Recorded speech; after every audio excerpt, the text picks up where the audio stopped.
예배 오신 여러분들을 주님의 이름으로 환영합니다. 오늘은 요한복음 1장 9절부터 14절 말씀을 가지고요. 예수님의 영광을 보는 사람이라는 제목으로 함께 말씀을 나누도록 하겠습니다. 제가 참 그 오랜만에 이 강단에 한번 서봤거든요. 그랬더니 사뭇 좀 떨림이 있습니다. 얼굴도 좀 상기가 되고요. 어, 익숙치 않은 것에 대한 어떤 그런 것일 수도 있겠지만 하나님께서 우리 충신교회 성도님들을 참 많이 사랑하시는 것 같다라는 생각이 들어요. 왜냐하면 이 자리에 서서 말씀을 전할 때 제가 참 이렇게 어, 잘한다고 생각하는 것 중에 하나가 뭐냐면 별로 사람들의 어떤 그 눈치를 의식하지 않는 거거든요. 근데 오늘은 굉장히 우리 성도님들 앞에 말씀을 잘 전해야 되겠다라는 마음을 계속해서 하나님 주시는 걸 보면 참 하나님이 우리 성도님들 사랑하시는구나라고 느껴집니다. 대신 저는 많이 떨리니까 아마 말을 더듬겠죠. 그래도 이해하시고 말씀에만 집중해서 들으시면서 오늘 예수님의 영광을 함께 볼 수 있으면 참 좋겠습니다. 제가 젊어서부터 여러 교회 사역들을 감당해 오지만 정말 참 사랑하고 지금도 할 수만 있다면 또 하고 싶은 사역이 하나 있는 게 뭐냐면 낙도 선교입니다. 총신에 가면 낙도 선교회라고 하는 선교 단체가 있습니다. 크지 않아요. 작은 선교 단체고 한국에 있는 그 낙도 흔히 이제 섬이죠. 육지에서 떨어져 있는 섬 마을을 돌아다니면서 전도하는 겁니다. 대학생들을 중심으로 해서 여름과 겨울 방학을 이용해서 일주일 정도 주일날 새벽에 출발해서 토요일날 복귀하는 일정으로 일주일 동안 전도를 하러 가거든요. 가서 나중에 기회가 된다면 많은 이야기들을 나눌 수 있겠지만 가서 정말 많은 은혜가 있습니다. 근데 그 뭐 어떤 그 선교의 내용들을 이야기하고 싶은 건 아니고요. 그 선교 단체에 어느 날 갑자기 그 표가 하나 생겼습니다. 표를 하나 만든 게 아니라 원래 대학생 선교 단체인 CCC라고 하는 선교 단체에서 가지고 있던 표를 좀 바꾼 건데요. 어떤 표가 있냐면 복음의 소유지 낙도와 오지에도 하나님의 영광이 오게 하자. 이런 표를 주창합니다. 그래서 준비 수련회 같은 데 가면 밥 먹을 때도 꼭 이걸 외쳐야 들어가게 해주고 막 이러면서 계속 우리가 가는 그곳에 그 섬에 하나님의 영광이 오게 하자. 하나님의 영광이 오게 하자. 이게 처음에는 굉장히 낯설었는데 계속 듣고 그 말로 하다 보니까 이게 너무 좋더라고요. 그러니까 전도라고 하는 것, 선교라고 하는 것을 그냥 하나님이 시켜서 한 영혼, 불쌍한 영혼 구원하는 하나의 작업처럼 인식을 하고 있었는데 그게 아니라 그 땅에 하나님의 영광이 임하게 하는 사역이구나라는 생각을 하니까 이 사역이 정말 이렇게 아름답고 귀하게 느껴지는 거예요. 제가 그래서 그때로부터 하나님의 영광이라고 하는 것에 대한 그 생각들이 참 많아졌습니다. 생각이 많아졌다기보다 하나님의 영광이라는 말을 참 좋아하게 됐어요. 그리스도인이 살아갈 때 삶의 목적이 있잖아요. 우리의 삶의 목적은 무엇입니까? 저희 어머님이 저한테 어릴 적부터 교육하신 게 하나 있는 게 뭐냐면 "태신아 넌 왜 사니?" 그러면 "하나님의 영광을 위해서요." "네가 사는 목적은 뭐야?" "하나님의 영광을 위해서요." 무조건 하나님의 영광이라고 그랬거든요. 어느 날 그게 같이 떠오르더라고요. 하나님의 영광을 위해서. 우리는 하나님의 영광을 위해서 살아가도록 지음 받았고 또 살아가고 있는 존재들입니다. 우리가 그래서 밥을 먹는 것도 하나님의 영광을 위해서 먹는 것이어야 됩니다. 예. 그러면 밥을 먹을 때 무슨 반찬부터 먹을까 고민해 보신 분 계십니까? 밥을 먹으면 밥이 있고요. 국그릇이 있고 김치가 있고 뭐 소시지도 있고 뭐 깻잎도 있고 여러 가지가 있지 않습니까? 무슨 반찬부터 먹을까요? 하나님께 영광이 되는 반찬부터 집어 먹어야 되는 거죠. 그런 생각 해 보셨습니까? 내가 먹는 건 하나, 내가 무엇부터 택하느냐 그것부터도 어쩌면 하나님의 영광을 위한 것일 수도 있다는 거예요. 예. 아내가 맛있게 정성을 다한 반찬부터 집어 먹음으로써 아내를 기쁘게 하는 것, 그것이 하나님의 영광이 될 수도 있는 거죠. 그렇지 않습니까? 맛있게 먹는 것, 그것도 하나님의 영광이 될 수가 있는 겁니다. 여러분 우리는요 전부 다 하나님의 영광을 위해서 합니다. 왜 전도합니까? 하나님의 영광을 위해서 하는 것입니다. 왜 공부합니까? 하나님의 영광을 위해서 하는 거죠. 왜 밥을 먹습니까? 하나님의 영광을 위해서 먹습니다. 왜 예배합니까? 하나님의 영광을 위해서 예배합니다. 우리는 왜 세상에서 정직해야 됩니까? 하나님의 영광을 위해서 정직해야 되는 겁니다. 하나님의 영광을 위해서 그렇고 또 우리가 그 하나님의 영광을 보고 경험해야 하기 때문에 그렇습니다. 이것을 외면한 채 그저 막연하게 전도 잘하게 해 주십시오. 우리 교회는 생명 살리는 교회, 전도 많이 하는 교회가 될 겁니다. 근데 왜 전도해야 되는지, 그것이 하나님의 영광과 어떻게 연결되는지를 알지 못하고 한다면 그것은 열심히 공부는 하는데 꿈이 없는 아이인 것과 똑같습니다. 아이가 꿈이 없어요. 근데 공부만 열심히 해요. 그러면 어머니, 아버님들은 기쁘시겠습니까? 물론 기쁘시겠죠. 안 하는 것보다 나으니까. 근데 아이가 꿈이 없어요. 공부는 너무 잘해요. 어디다 쓸까요? 사실 쓸 데가 없는 거예요. 네. 차라리 공부를 못하면 나중에라도 내가 쓸 데를 찾으면 그때 가서 공부를 하면 되는데, 공부를 잘하면 뭔가 시켜 먹을 것, 할 것이 너무 넘치게 되고 목적을 잃을 수도 있어요. 그냥 막연히 공부 잘하고 막연히 교회라면 전도 잘하고 찬양 잘하고 뭘 잘하고 이런 것들로 우리가 만족하면 안 된다는 거예요. 교회의 목적, 인생의 목적, 그것은 오직 우리가 하나님의 영광을 위하는 것이어야 한다는 겁니다. 우리는 하나님의 영광을 보고자 하는 목적과 소망을 우리 가슴 깊은 곳에, 또 가장 그 가슴 그 먼 곳까지 펼쳐놓고 늘 생각하며 살아가야 하는 겁니다. 이 하나님의 영광을 보고자 하는, 하나님의 영광을 드러내고자 하는 이 소망의 기초에서 우리의 삶은 사라져야 하고, 그럴 때야 하나님께서 우리를 주신 선한 목적이 성취될 수 있는 겁니다. 성경을 보면 하나님의 영광을 보려는 간절한 마음으로 살았던 인물이 하나 있는데 모세입니다. 출애굽기 33장 18절에 보면 원컨대 주의 영광을 내게 보이소서라고 하는 말을 하나님 앞에 합니다. 자, 그런데 33장에서 이 말을 하는데 32장에, 출애굽기 32장에 어떤 내용이 있냐면, 이스라엘 백성이 시내산에 그 하나님의 그 돌판을, 하나님의 율법이 새겨진 돌판을 받으러 올라간 그 모세가 안 내려오니까 아론에게 금송아지를 만들게 해서 금송아지를 섬기는 그런 사건이 발생합니다. 모세가 이 사건을 다 정리한 후에 이제 하나님께서 이 우상 숭배에 빠진, 하나님을 쉽게 버리는 이스라엘 백성과 함께하지 않겠다라고 하실 때 모세가 드리는 기도가 바로 주의 영광을 내게 보이소서. 원컨대 주의 영광을 내게 보이소서. 이게 그냥 원컨대 주의 영광을 내게 보이소서 그러면 되게 멋있어 보이지만, 지금 이스라엘 백성이 죄로 인해서 하나님께서 그들과 동행하지 않겠다 이러고 계시는 상황에 원컨대 주의 영광을 보여주십시오, 이게 무슨 의미일까요? 사실 우리는 이 질문에 대해서 한번 생각을 해봐야 되는 거예요. 모세가 왜 하나님의 영광을 이 순간에 보고 싶어 했을까? 하나님, 이스라엘 백성을 떠나지 마십시오. 버리지 마십시오. 우리를 계속 붙들어 주시고 인도해 주십시오. 이렇게 기도해야 될 상황에서 하나님, 원컨대 주의 영광을 내게 제발 좀 보여주십시오, 이렇게 기도했다는 이 기도의 내용은 도대체 무슨 의미일까? 모세가 말했던 하나님의 영광은 도대체 어떤 의미일까? 이것을 한번 우리는 생각을 해볼 필요가 있을 것 같아요. 오늘 말씀을 통해서 그것들을 좀 한번 찾아가 보려고 합니다. 우리가 오늘 읽었던 요한복음은요, 앞으로 제가 이제 기회가 될 때마다 우리 성도님들과 나누고 싶은 말씀인데요, 요한복음은 기록 대상에 대한 논란이 있는 성경입니다.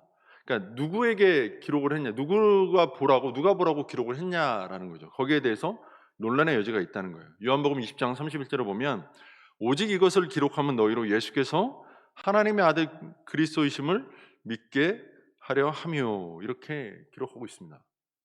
그리고 그 뒤에 이어서 그 이름을 힘입어 생명을 얻게 하려 함이니라. 그러니까 그리스도를 믿게 하고 생명을 얻게 한다라는 내용을 보면 예수를 안 믿는 불신자들을 대상으로 쓴 것 같잖아요. 그죠? 그런데 오늘 우리가 읽었던 요한복음 1장 14절을 보면 말씀이 육신이 되어 우리 가운데 거하시며 우리가 그의 영광을 보니 아버지의 독생자의 영광이요 은혜와 진리가 충만하더라, 이렇게 기록하거든요. 그러니까 그 20장 31절에서 그리스도, 하나님의 아들 그리스도를 믿게 하려 한다라고 하는 그 목적을 밝혔는데, 오늘 읽었던 1장 14절 요한복음의 제일 앞쪽에서는 우리가 그의 영광을 보았다라고 말하면서 그 우리라는 존재들이 등장을 합니다. 그러니까 지금 우리라고 하는 건 이것을 기록하고 있는 요한과 또 이것을 함께 보게 될 그 사람들 모두를 얘기하겠죠. 근데 그 우리가 이미 어떤 우리냐면 그의 영광을 보니, 예수 그리스도의 영광을 보고 있는 겁니다. 아버지의 독생자의 영광이요 은혜와 진리가 충만한 것을 보는 사람들이라는 겁니다.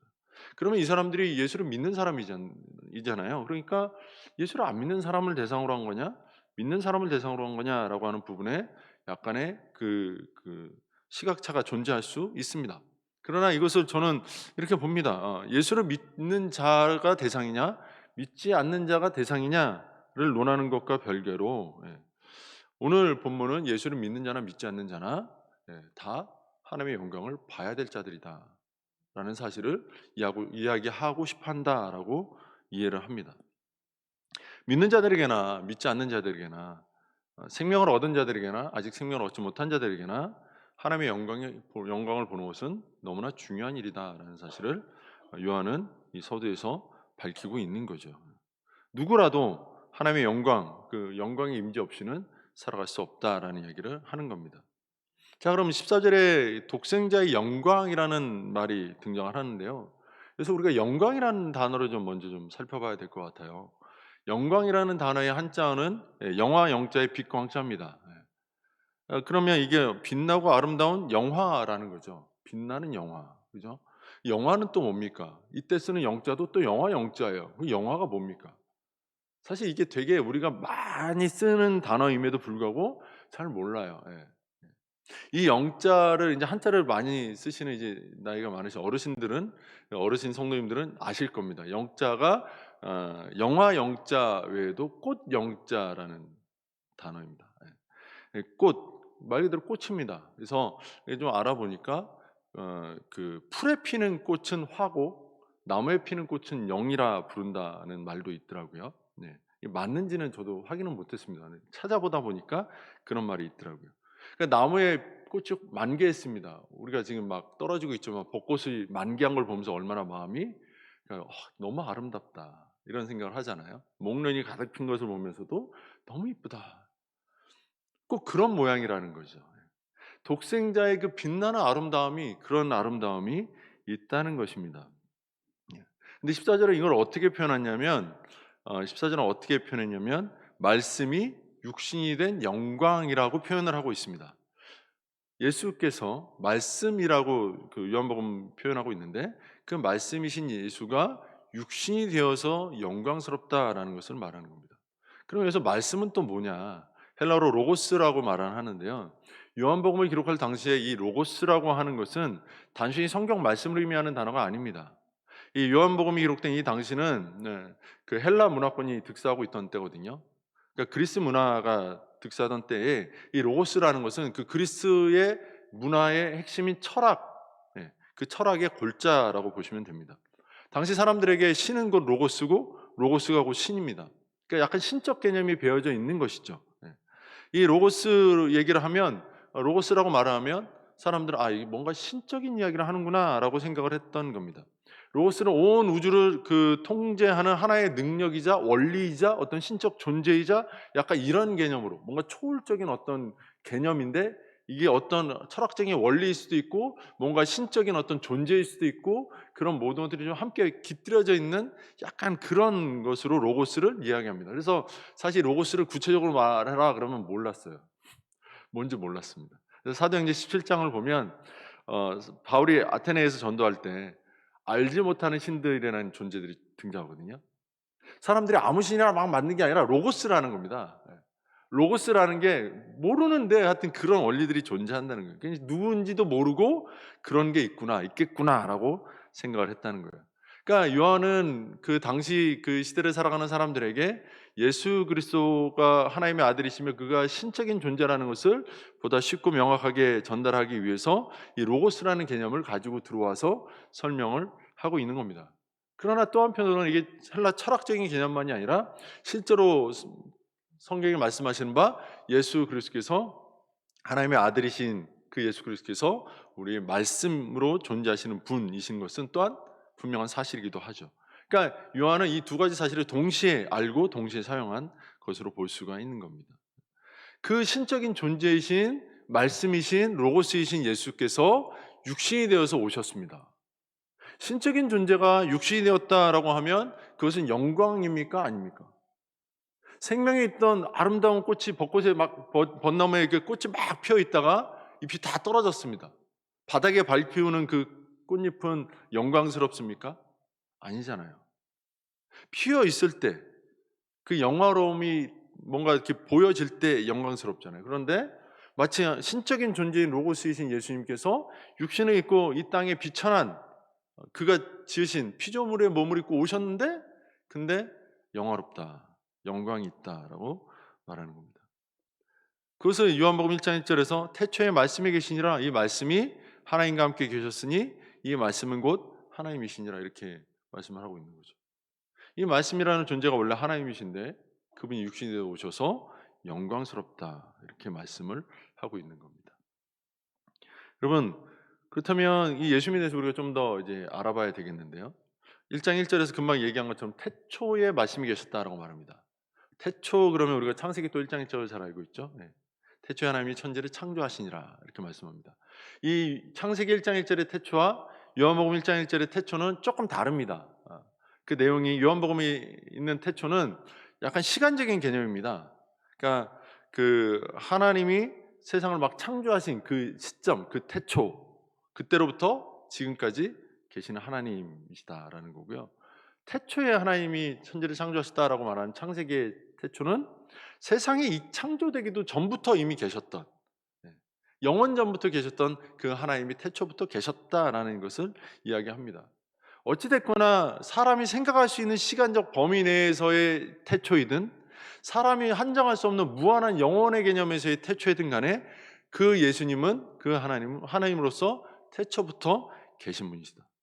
영원히 계시는 분이시다라는 것을 이야기합니다. 시작도 없고 끝도 없는 알파와 오메가 되시는 그런 분이시다라는 거죠. 그 분이 어떤 분이시냐? 또 하나님과 함께 계신 분이시다. 이 로고스이신 예수님은 하나님과 함께 계신 분이시다. 그리고 그는 천지를 창조하신 분이시다. 왜? 태초부터 함께 계셨거든요. 태초에 하나님이 천지를 창조하실 때 그도 함께 천지를 창조하셨다라는.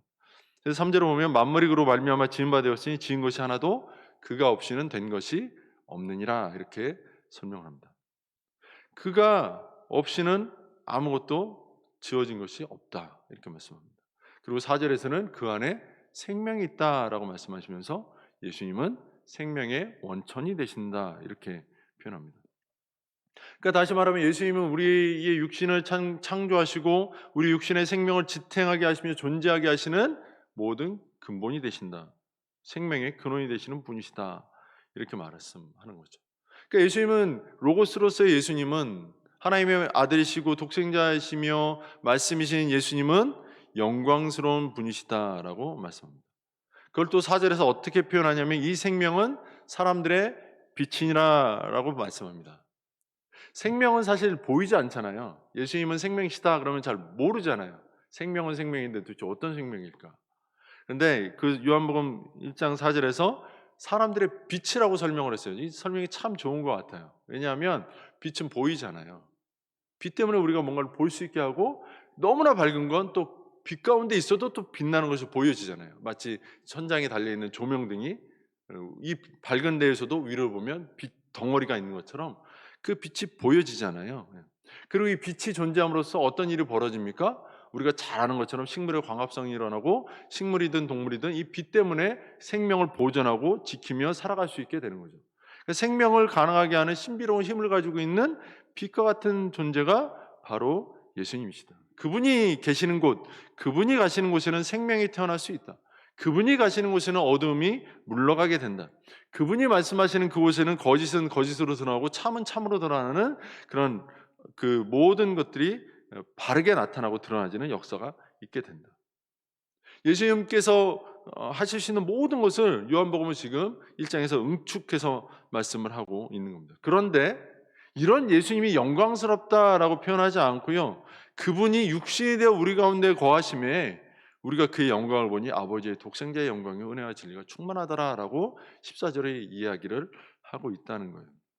태초부터 계신 하나님이요 창조자요 생명이요 빛이신 그 말씀이 지금 육신으로 우리 옆에 와 계신데 그분이야말로 정말로 영광스러운 분이시다라고 요한은 우리에게 설명을 하고 있는 겁니다. 근데 여기서도 또 한 가지 재밌는 표현이 등장하죠. 육신이 되어라는 표현입니다. 육신이. 우리는 보통 예수님이 사람의 몸을 입고 오셨다 이렇게 표현하죠. 예수님이 육신이 되었다라고 표현하지는 않습니다. 잘. 이 사람이 되어라는 말보다 뭔가 좀 강하거나 좀 이렇게 하찮은 표현처럼 느껴집니다. 그렇지 않습니까? 육신은 하나님이 흙으로 빚으신 것입니다. 그리고 이 흙이라는 것은 사실 그렇게 좋은 의미가 아니에요. 사람이 죽으면 무엇으로 돌아갑니까? 흙으로 돌아가는 거예요. 약간 죽은 상태를 상징하는 단어이기도 합니다.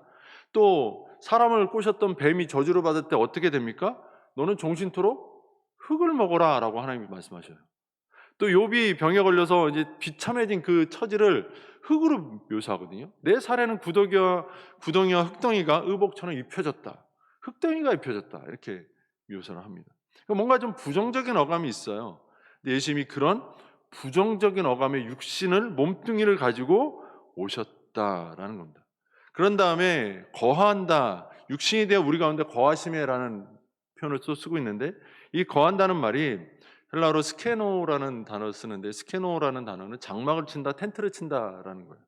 그러니까 장막을 치고 텐트를 치고 거기 거한다는 거예요. 그러니까 하찮은 흙으로 오셔서 집을 가지고 거하는 게 아니라 장막이나 텐트를 치고 거한다. 약간 이런 의미인 거죠. 정말 하찮은 몸으로 오셔서 하찮게 사신다. 근데 왜 오셨다는 거죠? 그런 인생을 살고 있는 우리를 위해서 하나님이신 그분이, 말씀이신 그분이, 창조자이신 그분이, 빛이요 생명이신 그분이 오셨다라는 거죠. 그것을 이제 요한은 설명을 하고 있는 겁니다.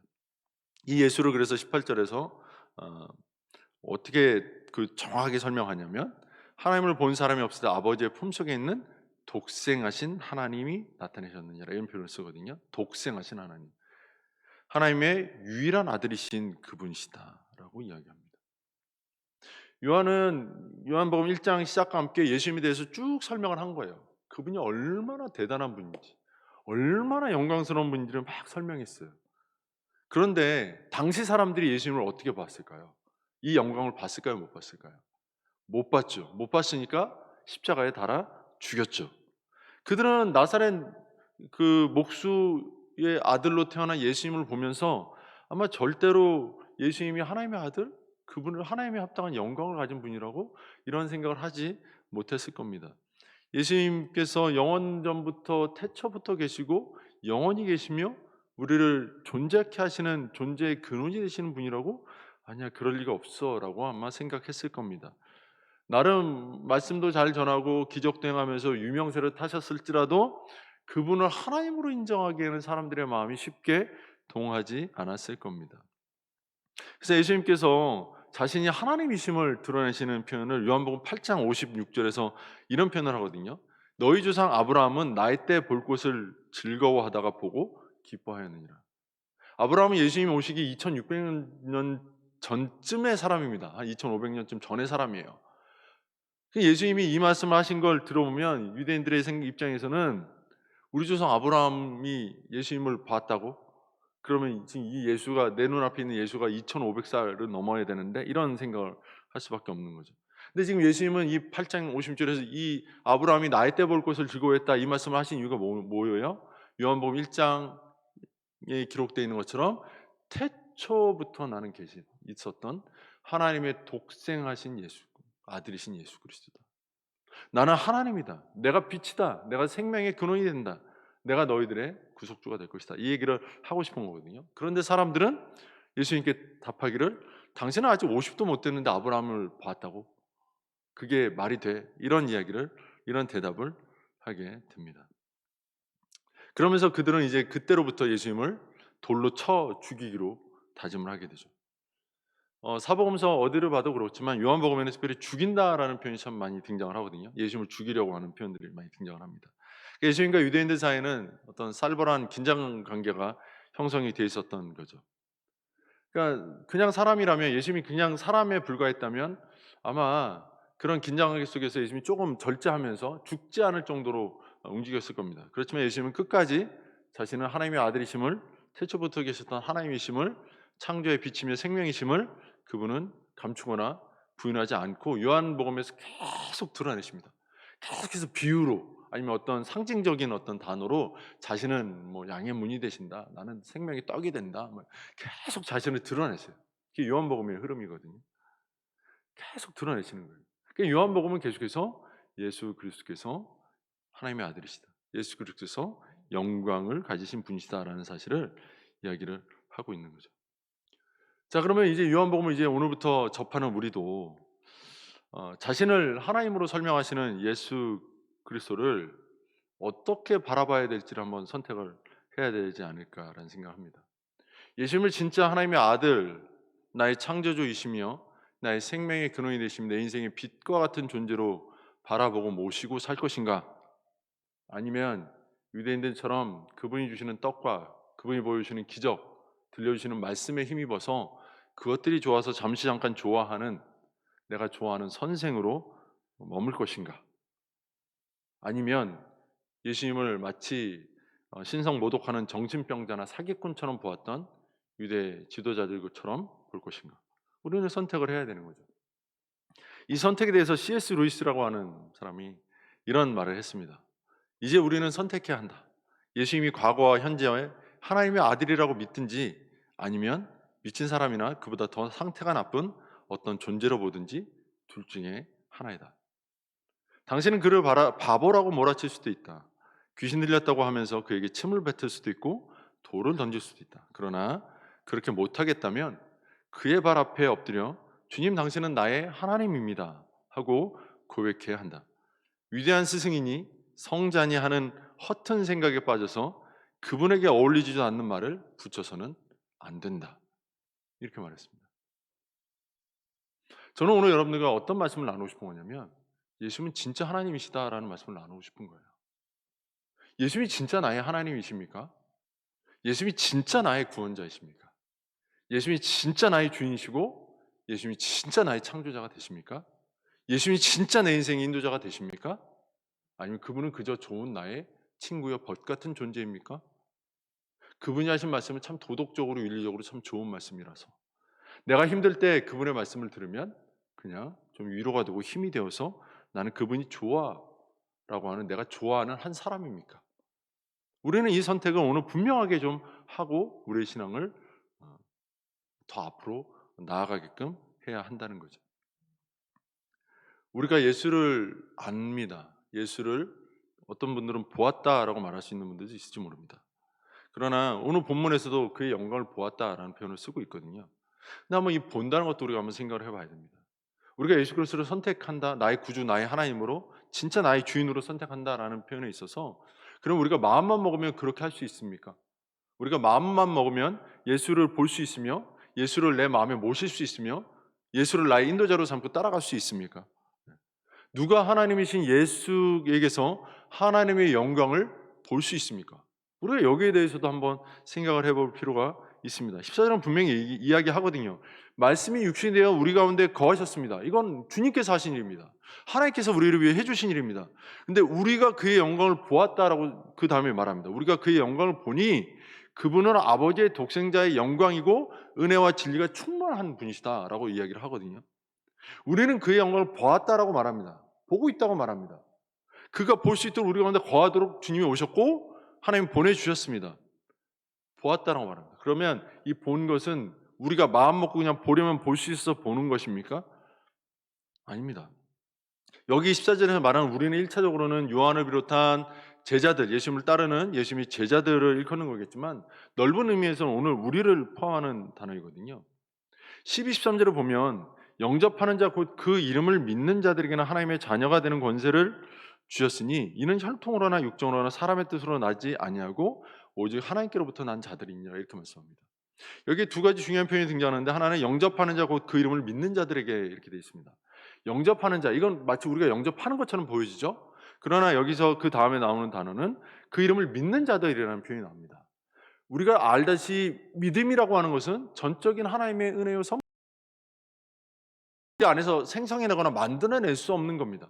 하나님이 구원하기로 특정하신 자들에게 허락하시는 하나님의 선물입니다.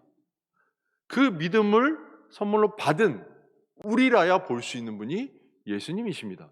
그리고 그 뒤에 오직 하나님께로부터 난 자들이라고 또 표현하거든요.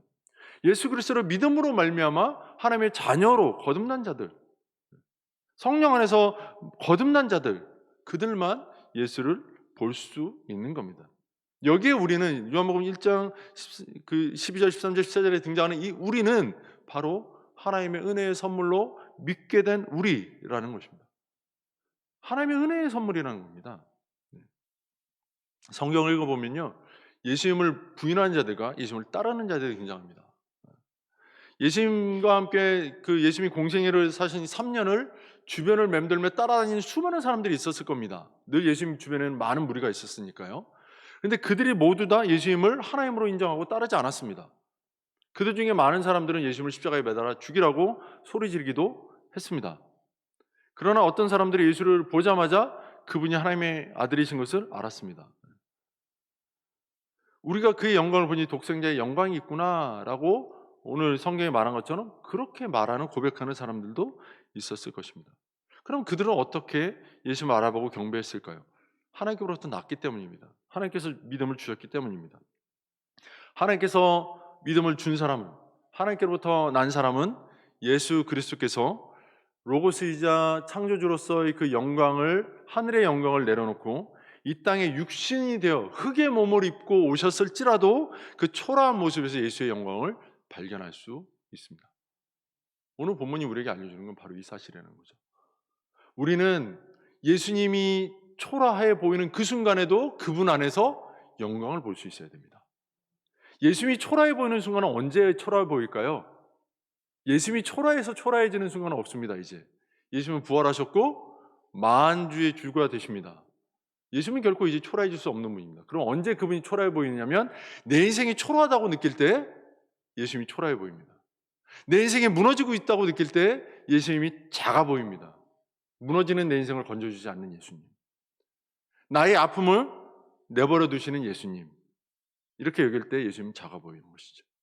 그러나 하나님이 주신 믿음 가진 사람들은요, 하나님께로부터 난 사람들은 어떤 사람들이냐, 자신의 초라함 속에서 자신 안에 담겨있는 예수의 영광을 볼 수 있는 사람들이어야 한다는 것이죠. 지금 내 삶에 어떤 문제가 있습니까? 내 삶에 어떤 큰 아픔이 있습니까? 주님이 십자가를 지고 당했던 그 고난과 같은 그 고난을 오늘 나도 혹시 겪고 있는 것이 있습니까? 그 십자가 속에서 십자가에 달려있는 예수님을 바라보면서 그 예수님 속에서 영광을 볼 수 있었던 것처럼 오늘 우리가 지고 있는 십자가에 매달리는 내 모습 속에서 나를 구원하신, 나를 위하여 일하고 계신, 나를 인도하고 계신, 나로 생명을 유지하게 하시는 그 예수의 영광을 볼 수 있어야 된다는 것이죠. 우리가 예수 그리스도는 이렇게 연결되어 있는 것입니다. 우리가 하나님의 영광을 보기를 바라고 그분의 영광이 나와 늘 함께 하기를 원한다면 나의 작음과 나의 큰 것을 막론하고 예수님이 작게 보이거나 크게 보이거나를 막론하고 그분이 우리 안에 늘 영광의 주로 살아계시는가를 점검할 수 있어야 되는 것입니다. 네. 사랑하는 성도 여러분, 오늘 요한복음의 말씀을 이제 우리가 보면서 우리는 늘 이제 이런 기도를 드려야 될 것 같아요. 주님, 주님의 영광을 보여주세요. 내 눈을 열어서 하나님의 독생자의 영광을 보게 해주세요. 저는 하나님의 영광을 보고 하나님의 영광으로 살고 싶어요. 하나님의 영광을 볼 때 우리는 비로소 세상에 빼앗겼던 우리의 시선, 세상의 헛된 영광을 바라보고 쫓아가던 우리의 시선과 우리의 발걸음을 그분께로 돌릴 수 있을 것입니다. 내 눈에 지금 주님이 영광스러운 분으로 보이지 않는 그런 상황이니까 세상의 헛된 영광이 영광처럼 보이는 것이지 않습니까? 예수 그리스도가 하나님이신 것을 보고 우리의 눈이 열려지기를 기도하면 좋겠습니다. 성령께 늘 간구하고 매달렸으면 좋겠습니다. 한순간도 내 눈이 주님으로부터 시선이 떠나가지 않게 하여 주옵소서. 내 마음이 늘 하나님의 말씀으로부터 떠나가지 않게 하옵소서. 내 무릎이 세상이 아니라 늘 주님께만 꿇어져 있게 하여 주옵소서. 내가 세상에서 져야 될 내 몫의 태인 십자가를 늘 지고 가게 하여 주옵소서. 비록 내가 지금 고난당하는 십자가를 어깨에 메고 있는 상황이라 할지라도 그 십자가 지심으로 눈에 보이는 영광을 드러내셨던, 아니 이미 십자가를 지고 가실 때부터 하나님의 계획과 하나님의 작전 가운데서 구원의 역사를 이루고 계셨던 그 독생자의 영광을 오늘 나도 십자가를 지고 있는 이 상태에서 바라여 세상에 주의 영광을 드러내는 사람으로 살게 하여 주옵소서. 이런 간구와 이런 바람이 우리 인생의 바람이어야 하지 않겠습니까? 세상의 영광이 아니라 예수님의 영광, 그분이 지신 십자가 희생으로 주어진 하나님의 나라의 영광을 우리는 바라보며 한 걸음 한 걸음 나아갈 수 있으면 좋겠습니다. 우리에게 말씀으로 찾아오셨고 이제 성경의 말씀으로 우리에게 남아 계신 우리 곁에 계신 그 예수 그리스도를 이 말씀을 통해서 늘 접촉하고 만나면서 이 말씀 안에서 예수 그리스도의 영광을 보고 그 영광에 비교될 수 없는 모든 인생의 불평거리들은 다 말씀 앞에서 던져버리고 진정한 쉼을 주시고 진정한 안식을 주시는 예수 그리스도께 찾아와 그분의 영광 안에 거하며 우리도 그분의 영광과 함께 영화롭게 되어져 가는 그런 인생을 살아가시는 정말 예수 그리스도의 영광을 보는 성도들 한 사람 한 사람 되시기를 주님의 이름으로 축원합니다. 기도하겠습니다. 하나님 감사합니다. 오늘 우리가 예수 그리스도의 영광을 볼 수 있는 주님의 자녀들이 되었으면 좋겠습니다. 우리는 분명 믿었고 하나님께로부터 난 자라고 하는데 자꾸 우리의 눈에는 세상이 더 영광스럽게 보이고 자꾸 우리의 마음에는 주님이 작게 보입니다. 주님이 초라해 보입니다. 주님이 그저 흙덩어리처럼 보입니다. 주님, 우리의 마음이 우리의 믿음이 이렇게 식어 있고 이렇게 병들어 있음을 긍휼히 여기사 다시금 성령으로 우리 안에 믿음을 풍성케 하시고 부욕케 하셔서 주님의 뒤를 따르는 내 몫에 대인 십자가를 지고 그것을 따르되 그 십자가 안에 있는 영광을 보며 함께 영광스러운 삶으로 따라갈 수 있는 영광에 대한 사모함과 기쁨으로 그 무거운 발걸음 가볍게 내어 달릴 수 있는 우리 믿음 있는 성도들 되게 하여 주옵소서. 예수의 영광 안에 살며 예수의 영광으로 늘 평안하며 기뻐하는 삶을 사는 우리 성도들 되어지기를 원하고 예수님의 이름으로 기도합니다. 아멘.